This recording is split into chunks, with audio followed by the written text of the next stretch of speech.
12월 3일자에 한겨레 신문에 나온 MZ세대들의 외침을 소개함으로 말씀을 전하고자 합니다. 29살의 직장인, 1년에 1,000만 원 저축하면 30년 벌어야 3억이다. 비트코인이나 주식이 아니면 절대 집을 살 수 없다.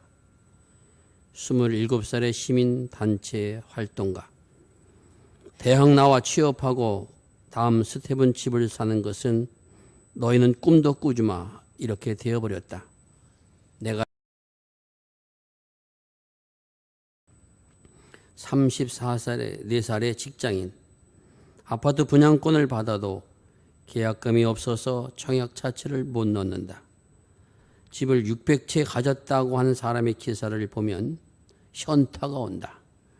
현타란 말이 저도 몰랐는데 현실을 자각하는 타임이라고 합니다. 29살의 체육강사, 서울에서는 살기 힘들어 강원도에 살고 싶은데 일자리가 없으니 갈 수가 없다. 20대 초반의 여성, 행복주택은 닭장 것 같다. 평생을 이렇게 살아야 한다고 생각하니 암울하다. 등등의 이야기가 한겨레 신문 전면에 실렸습니다.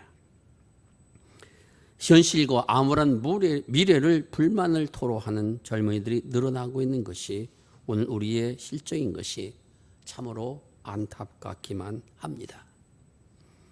중국의 북경에서 서쪽으로 한 50km 떨어진 그곳에 천수산이라는 산이 있는데 그 산에는 명나라 황제 13명이 묻혀있는 13능이라고 하는 능이 조성되어 있습니다. 그 중에서 한 개 능이 유일하게 발굴되어 지하내부를 볼 수 있도록 그렇게 만들어 놓습니다. 근데 이곳엔 특이한 것이 있습니다. 그 특이한 것이 무엇인가 하면은 재수 없는 사람들의 공간이라, 이런 공간이 있습니다. 봉은전이라고 하는 그 절에 마당 좌우에 신백로가 있습니다. 신백로라고 하는 것은 제사를 지내고 나면 그 제물들을 태우는 화로를 말합니다. 그 화로의 주변을 가르쳐서 재수 없는 사람들의 곳이다, 이렇게 명명을 해 놓았습니다. 그곳에 가는 사람들은 거기다가 돈을 던져 넣는다고 합니다. 왜 던져 넣겠습니까? 재수 없는 사람이 되지 말자 하고 거기다 던져 넣는다고 합니다. 거기 가는 사람들은 거기에 돈이 수북하게 쌓이는 것을 보게 되는데 누구도 훔쳐가는 사람이 없다고 합니다. 훔쳤다가 재수 없는 사람이 될까 봐 안 훔쳐간다는 겁니다.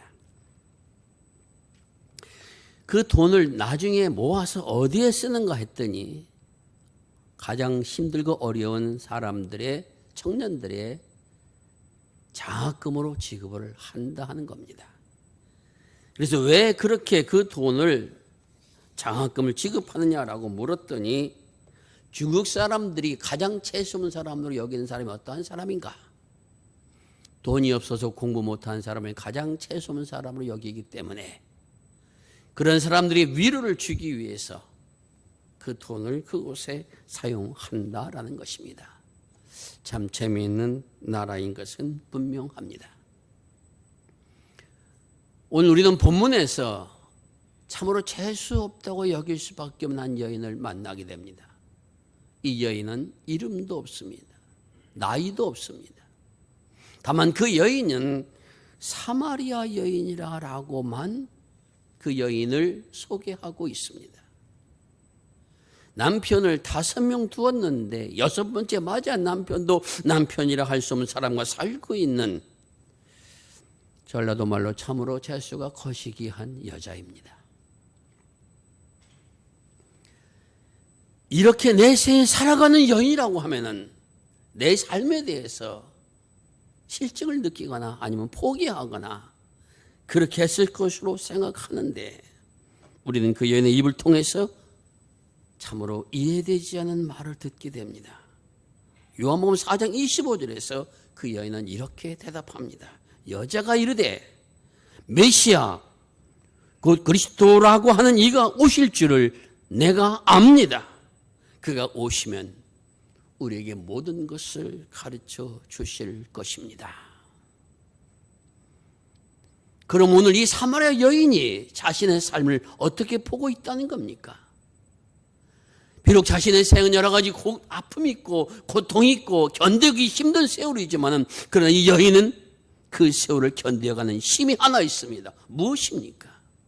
메시아가 오실 줄을 알기 때문에 이 지옥 같은 자신의 생을 견디며 살아가고 있다라는 것입니다.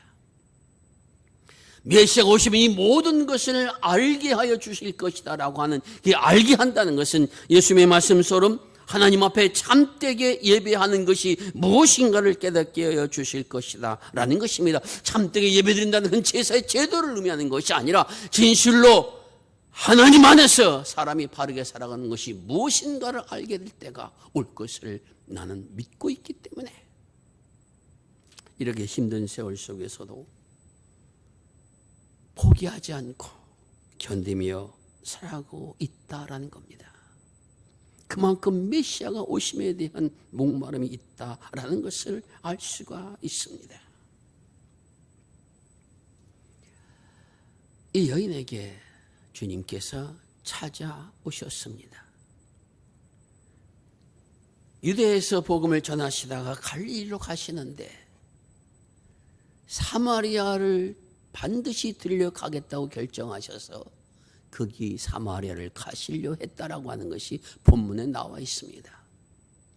유대인들은 자신들이 유대에서 갈릴리로 갈 때 사마리아를 지나려 하지 않습니다. 마찬가지로 갈릴리에서 유대로 올라올 때도 사마리아를 지나려 하지 않습니다. 사마리아는 이방 나라 사람들과 혼혈된 사람들이 살고 있는 곳이며 그곳에 있는 사람들은 하나님의 법을 제대로 지키지 않는 사람들이라 이렇게 낙인이 찍혀 있는 그것이 바로 사마리아입니다. 근데 본문을 자세히 살펴보면 우리 말씀은 잘 나타나 있지 않지만 주님께서 사마리아로 가야겠는지라 이 말씀 속에서는 내가 거기로 갈 계획을 세우고 이전 그리로 가셨다라고 하는 것을 우리에게 깨닫게 하여 주십니다. 그것은 이미 예수님께서 이 사마리아 여인을 만날 것이라고 하는 예견을 하고 있었다라고 하는 것을 보여주고 있습니다. 다시 말씀은 예수님께서 사마리아로 향하신 것은 우물가에서 그 여인은 만날 것을 아시고 그리로 가셨다라고 하는 것을 은연중에 우리에게 깨닫게 하여 주십니다. 주님은 그 여인을 만나기 위하여 그곳에 가셨다는 겁니다. 그곳에 이른 시각이 6시라 유대인의 시간으로 6시면 우리나라 시간으로는 정오 12시가 됩니다. 12시에 한 여인이 두레박을 치고 물동이를 머리에 이고 물을 길러 그곳에 옵니다. 정오에 유대 나라에서는 잘 다니지 않습니다. 뜨거운 햇볕이 내리쬐기 때문에 아마 여러분들도 열대지방을 가셨던 분들은 정오 시간에는 그 열대에 사는 사람들이 그늘에서 잠을 자거나 쉬는 것을 많이 보셨을 것입니다. 그런 시각이 바로 12시입니다. 그 시각에 이 여인이 물동이를 쥐고 그리고 한 손은 두레박을 쥐고 그리고 물을 길러 그곳에 왔다는 겁니다. 그것은 나는 사람을 만나고 싶지 않습니다. 원래 우물이라는 곳은 많은 사람이 찾아오는 곳입니다. 또한 짐승들의 물 주기 위하여서 목동들도 찾아오는 것이 바로 우물입니다. 그런데 그 여인은 남이 오지 않는 그러한 시각에 맞춰서 물을 길러 왔습니다. 그 여인이 가졌던 마음속에서는 나는 사람을 만나기 싫다는 겁니다. 왜 만나기 싫습니까? 내 가족에는 약함과 나의 치부와 나의 좋지 못한 것들을 너한테 알려주고 싶지도 않고 그것 때문에 얘기가 난 거 수근수근 대리는 거 듣고 싶은 마음이 전혀 없다는 것입니다.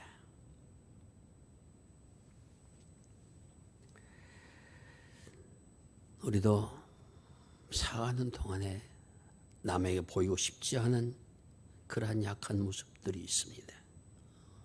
수치스러운 모습들이 있습니다. 왜 그런 것을 보기 싫어할까요? 자존심 때문입니까? 그러나 그것이 다른 사람들 앞에 알려졌을 때 그들이 그 소리를 들으면서 나를 공격하거나 비하하거나 조롱하거나 이러한 것 때문에 알리고 싶지 않다는 것입니다. 그런데 그런 마음은 항상 내 속에 남아 있습니다. 누군가가 내 마음을 다 알아주는 사람이 있다면 내가 무엇을 이야기해도 이해하고 받아주고 사랑할 수 있는 사람이 있다면 아마 다 털어놓고 싶은 것도 있을 것입니다.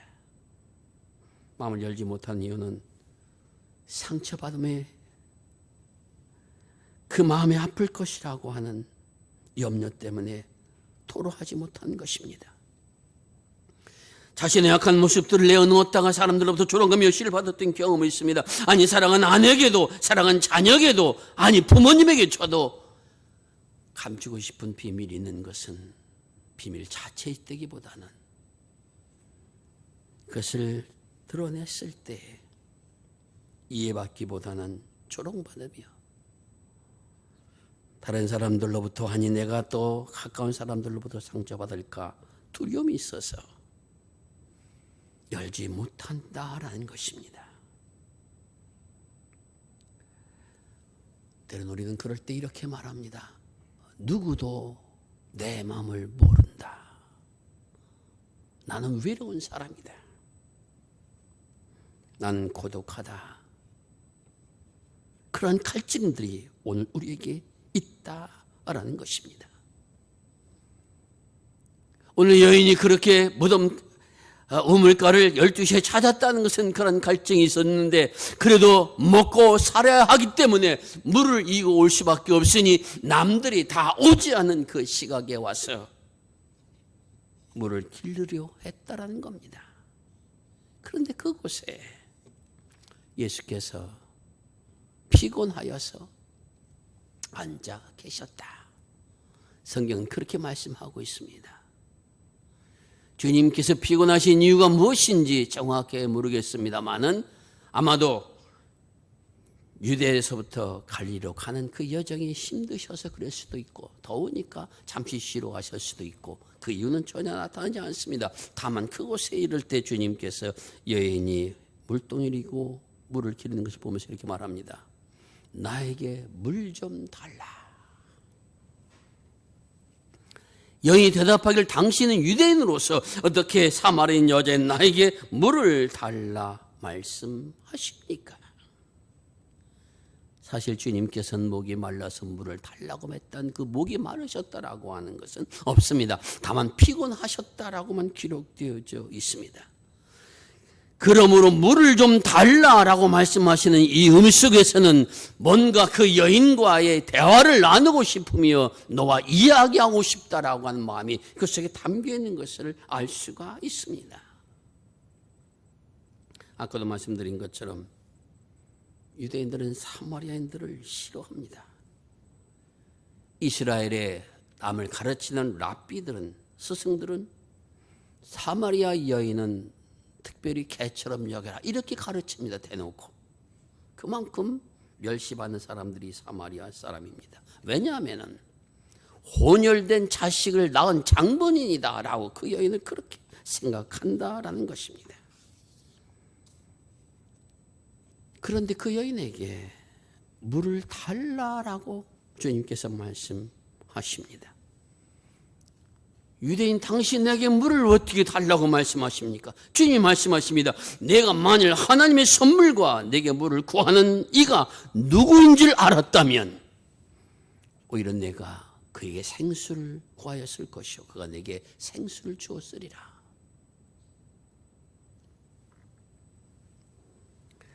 여인이 다시 말합니다. 여기 우물은 깊습니다.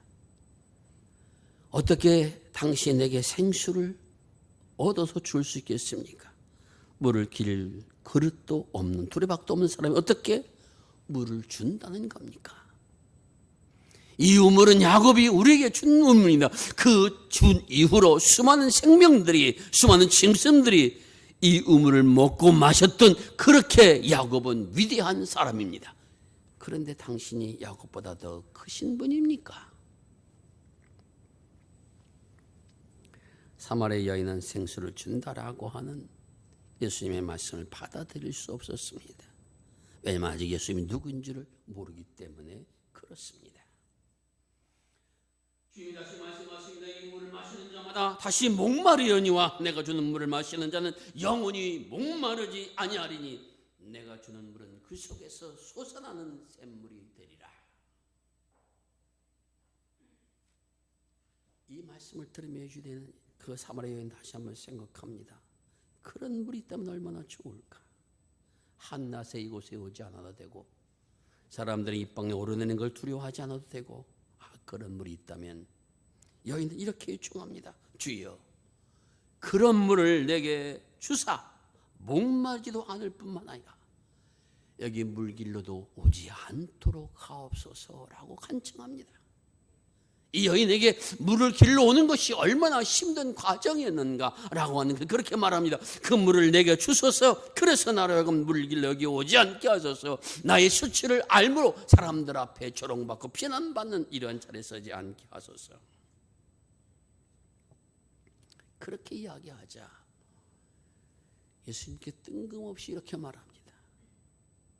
내 남편을 데려오라. 아니, 물을 주신다더니 갑자기 남편을 왜 데려옵니까? 주님의 이 말씀을 들으면서 여인이 잠시 멍하니 있습니다. 머릿속이 복잡합니다. 그리고 입을 열어 이렇게 대답합니다. 주여, 나는 남편이 없습니다.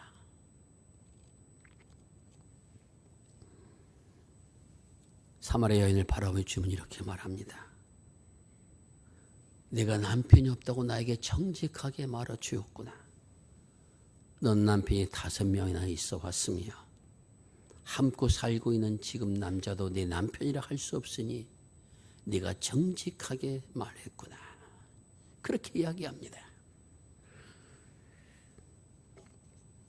사마리아 여인의 아픈 상처가 그대로 드러나는 순간입니다. 남자를 6번이나 바꾸며 살아왔던 그 여인의 삶의 고통과 아픔을 주님은 이미 알고 계시며 그 상처가 얼마나 깊은가를 알고 계시다는 겁니다. 수많은 사람들의 생명을 살리며 짐승을 살렸던 야곱의 운물을 아무리 벗어 마신다 할지라도 해결되지 않은 목마름이 그 여인에게 있었다라고 한 사실들을 우리들에게 보게 하여 주고 있습니다. 그제서 이 여인은 이분은 보통 사람은 아니고 선지자라구나. 그러나 비록 선지를 할지라도 내 모든 것을 다 이야기한다 할지라도 난 더 이상 이분과 이야기하고 싶지 않다. 나도 또 더 이야기했다가 더 상처를 받을 줄 모르니 여기서 그치는 것이 좋겠다. 그래서 그는 재빨리 다른 문제로 넘어갑니다. 우리 조상들은 이 산에서 예배를 드려왔는데 당신 유대인들의 말은 예배할 곳이 예루살렘에 있다 하더이다. 어느 게 맞느냐? 문제를 돌리는 겁니다. 예수께서 이렇게 말씀하십니다. 여인이여, 믿음을 가져라. 이 산도 아니고 예루살렘도 아니고, 그리고 하나님 앞에 영과 진리로 예배할 때가 온 곧 이때라. 주님 그렇게 말씀하십니다. 아버지는 이렇게 예배하는 자를 찾으신다. 주님 말씀하십니다. 그러므로 예배하는 자는 성과 진리로 반드시 예배를 드려야 된다. 이 주님의 말씀을 들으면서 대답한 여인의 대답이 아까 말씀드린 4장 25절의 이야기입니다. 여자가 이르되 메시아 곧 그리스도라 하시니 오실 줄 내가 아느니 그가 오시면 모든 것을 우리에게 알려주시리이다. 자신은 지금까지 이렇게 메시아를 기다려왔습니다. 하지만 메시아를 만나지 못했습니다. 내가 도로했을 때 나를 위로하고 사랑함으로 내게 새로운 삶의 의미와 생명과 기쁨을 줄 분을 나는 지금까지도 기다리고 있습니다 라고 그는 말하고 있습니다. 주님께서 그 여인에게 이렇게 대답하여 주십니다. 너와 말하고 있는 내가 바로 그다. 그리고 제자들이 음식을 구하러 말에 갔던 제자들이 돌아오므로 이 여인과의 대화는 이제 끝이 나고 맙니다. 오늘 이 말씀 속에서 우리에게 주신 하나님의 말씀의 가장 중요한 의미는 무엇인가 하는 겁니다. 오늘 이 말씀이 가장 주는 의미, 주님께서는 목마름으로 당신을 찾는 자에게 찾아오신다라는 사실들을 우리에게 전하여 주고 있습니다. 이 말씀을 전하는 것은 그러므로 지금도 목마름을 가지고 예수를 찾는 사람들은 주님께서 찾아와 주셔서 만나 주시며 그 목마름을 해결해 주신다라고 하는 사실을 우리에게 약속하여 주고 계시다는 겁니다. 목마름은 단순히 물이 없어서가 아닙니다. 메시아이시며 구원자이신 그리스도를 만나지 못한, 그래서 삶의 의미와 목적을 깨닫지 못한 채 살아가는 그 방황 속에서 오는 그것에 대한 목마름이요, 나도 사람답게 내 인생길을 아는 사람으로서 많은 사람들에게 삶의 의미와 목적을 길을 걸어가는 사람으로 그렇게 남고 싶은 목마름이 있다는 겁니다. 남편을 5명이나 바꾸면서도 해결되지 못했던 그런 목마름이 이제는 포기하고 싶지 않게 그래도 메시아가 오신다고 했는데 그 메시아의 희망을 걸고 있는 그 목마름을 주님 안에서 해결할 수 있다라고 성경은 우리가 분명하게 전하여 주고 있습니다. 이 목마름을 주님을 통해서 깨달은 여인의 모습을 살펴봅니다. 4장 28절 30절에 보면은 자신의 물동이를 버리고 마을로 들어갑니다. 그리고 사람들에게 말합니다.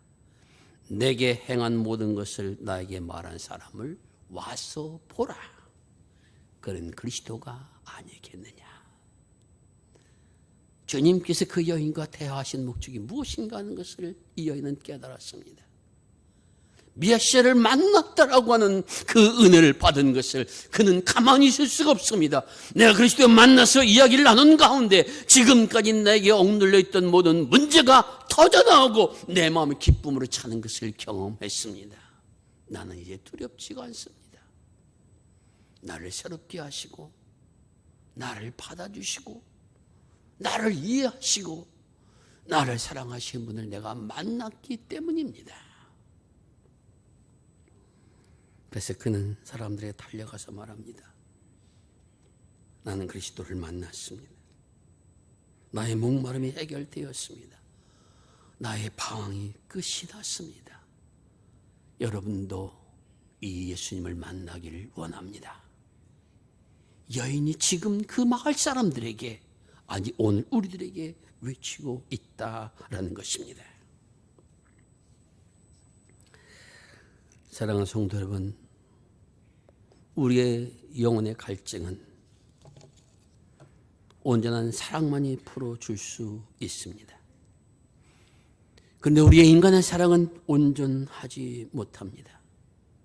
때로는 남편에게서, 때로는 아내에게서, 때로는 부모에게서, 때로는 자녀에게서 그것을 기대했다가 실망하고 때로는 갈증이 더 깊어가고 있습니다. 이러한 갈증을 해결할 수 있는 길은 온전한 사랑으로 우리에게 오신 그리스도, 메시아신 그리스도를 만남에 있습니다. 주님 앞으로 나와야 합니다. 그분 앞에 나와서 정직하게 우리의 마음을 열어야 합니다.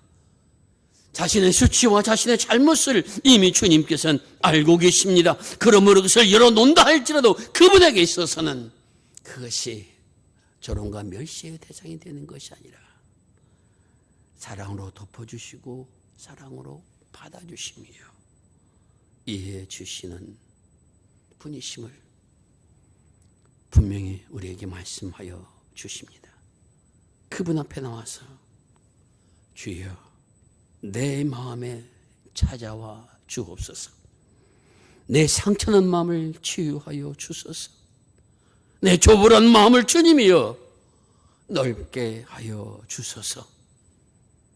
내 거짓된 영을 새롭게 하여 주옵소서.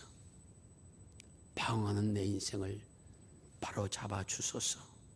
기도하며 나갈 때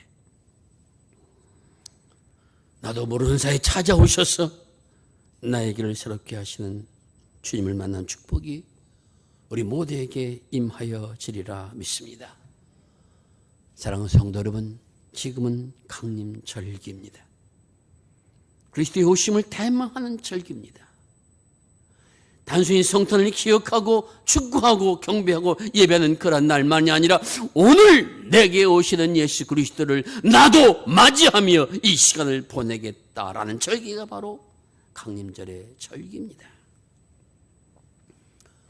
우리 세상은 대선 전국으로 매일 시끄럽습니다.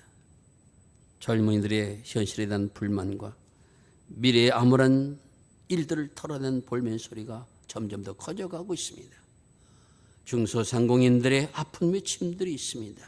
희망이 없어 보입니다. 그러나 여러분, 경제가 회복되면 우리에게 희망이 생길까요? 코로나19의 팬데믹이 물러가면 희망이 있을까요? 물론 일시적인 희망은 우리에게 찾아올 것입니다. 그러나 진정한 우리의 영원한 목마름은 온전한 사랑을 만나야 해결됨을 기억하시길 바랍니다. 그리스도를 만나야 해결되는 것입니다. 우리에게 찾아오신다 약속하신 말씀을 기억하며 이 강림절기에 목마름으로 주님을 찾으시기를 바랍니다. 주여 내게 임하여 주옵소서. 나도 주님을 더 깊이 체험케 하여 주옵소서. 주님의 사랑의 은혜가 무엇인가를 더 깨달아 알기를 원합니다.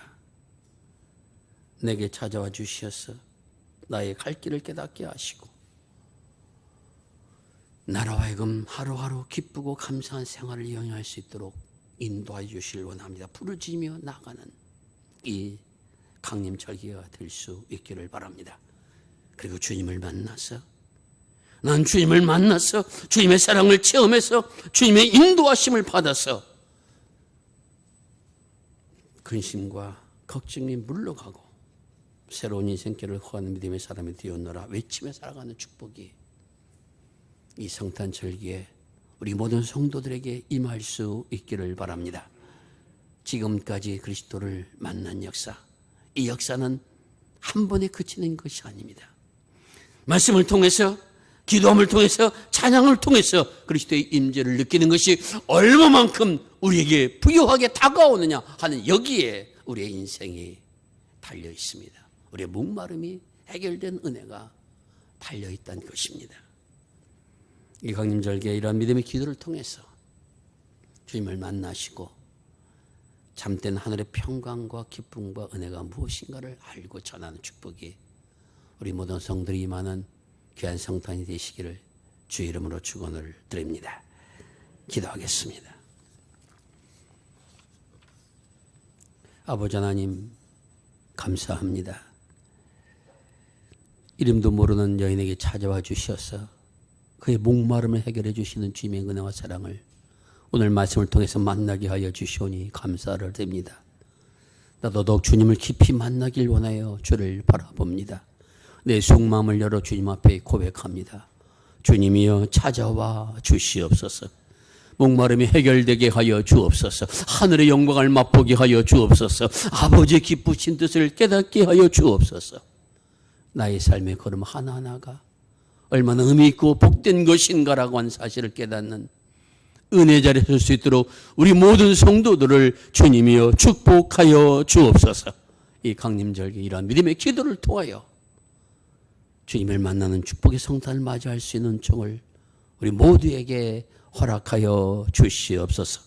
우리 구주 예수 그리스도의 이름을 제하여 기도드리옵나이다. 아멘.